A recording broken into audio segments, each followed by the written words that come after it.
So, welcome back. You've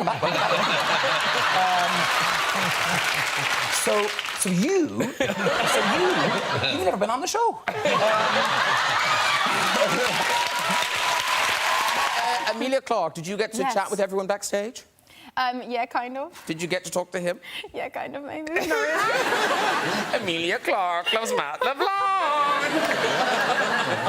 Hi. I'm actually blushing. Yeah, I just think you're wicked. It's a game of two halves. I do have one slight request from you, though. What's that? So, would you be able to ask me how I'm doing?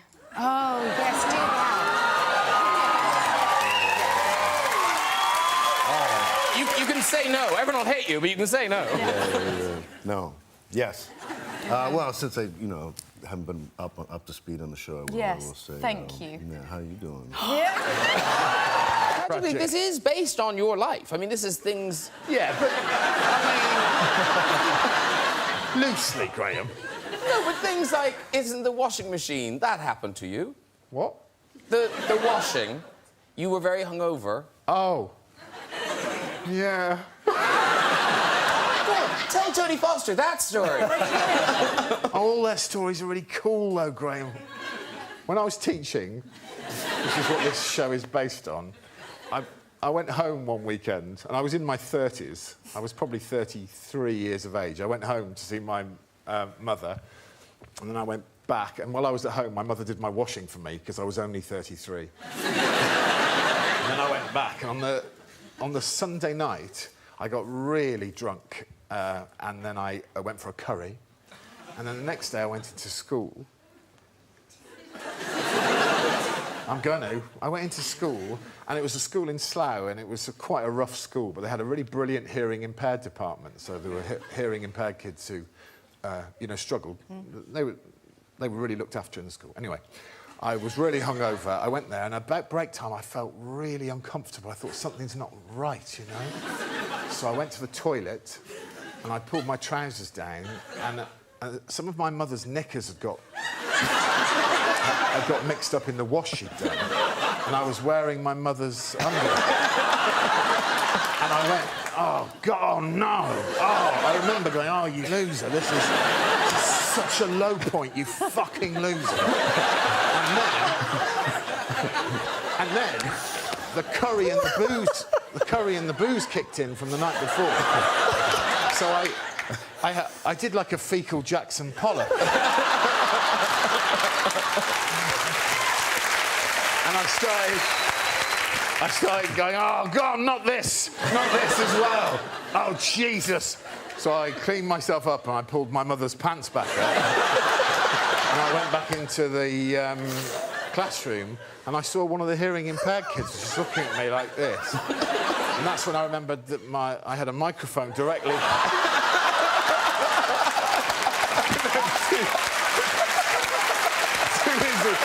Here we go.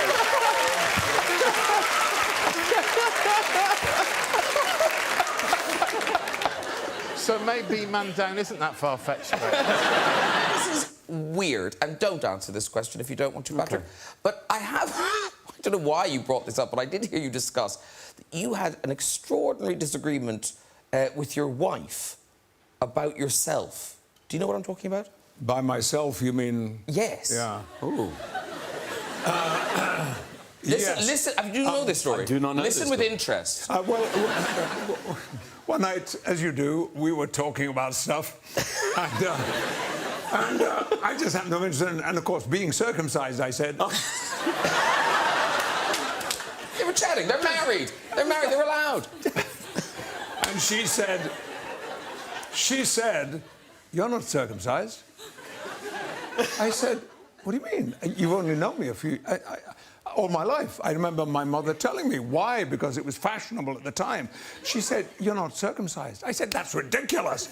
I should know if I'm circumcised. Of course I am. End of conversation. But the next day, I happened to be seeing my doctor. Are you okay? I was seeing my doctor for my annual physical. Of course. So, while he was down there, I said, Excuse me, Doc. oh, by the way, Irv, my wife and I had a little disagreement. I am circumcised, aren't I? Because she says I'm not. And he goes, not.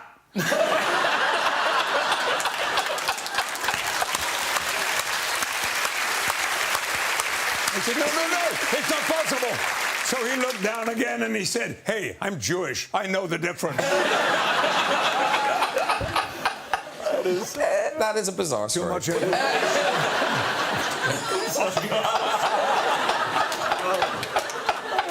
have grandchildren.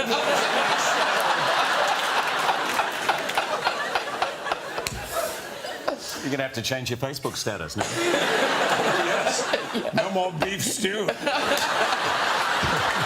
Well, there's more beef stew. Fans wanting a really specific thing from you, don't you? Yeah, it's a little odd. So my character on the show, she has a list of people that she wants to kill. And it's dark. Crazy. Well, no, they're all justified, for sure. She has a list and she recites the names and she's been through a lot of trauma. Bit of a backstory. And it's what keeps her going and it's what keeps her fighting, even though she's lost both of her parents. So a lot of people come up to me in the street and they want me to recite the names, but then add their name. Oh. I would actually like that as well. Do you know the names? I do, yeah. Oh, can you... There's can a you lot of them. Yeah. Yeah, you speak quite quickly. Which camera should... Yeah, there you go. Have we got some tension music or anything? Oh, we do. Oh, here we go. OK, off you go.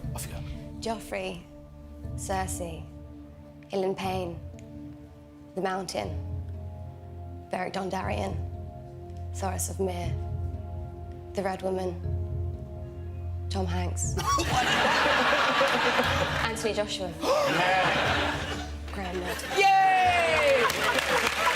Judy, do you still go clubbing? Do you still cut a rug? Do you know, I've never, ever been to a club in my life. What a terrible... Yes, quite. Judy Dench. Very sorry for me. You lie like a rug. Oh, do I? Yes.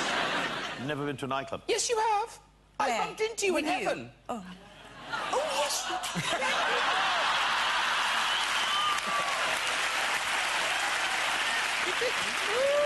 Absolutely true. Fag hag. They took us in. They took us in through the back door. Wouldn't they? Story of her life.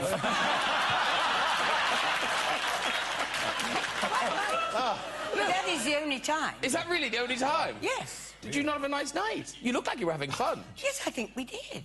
I'm gay and I've never been to heaven. I'm never getting there either, but I...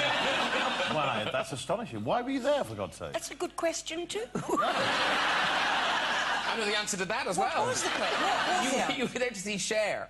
What? You were there to see Cher, the singer Cher. Oh, yes, that's right.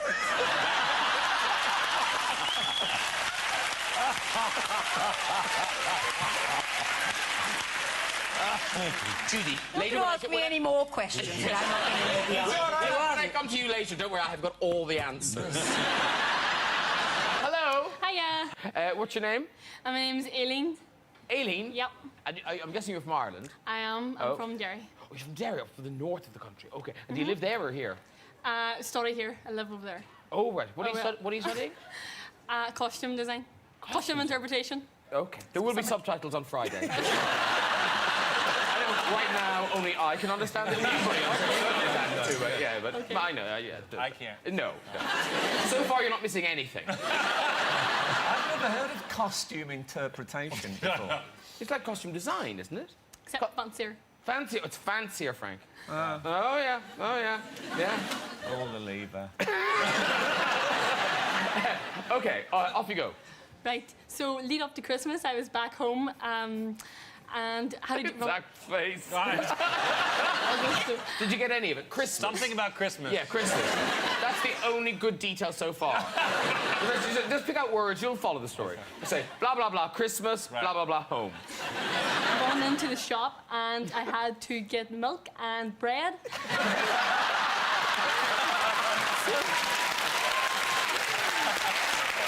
So I literally was really stressed. So I was like, run in, run out, get the groceries, let's go. Told my boyfriend to do a lap and just pick me up, no need to park the car. So as planned, I came out, you know, perfectly timing. Silver people carrier just casually drifts by, casual speed. So without hesitation, I sprint across with my groceries, jump in the back of the car, screaming, and thump in the back of the chair, shouting, go, go, go, go, go! But taking in mind it was Christmas and I had like a scarf up here and a hat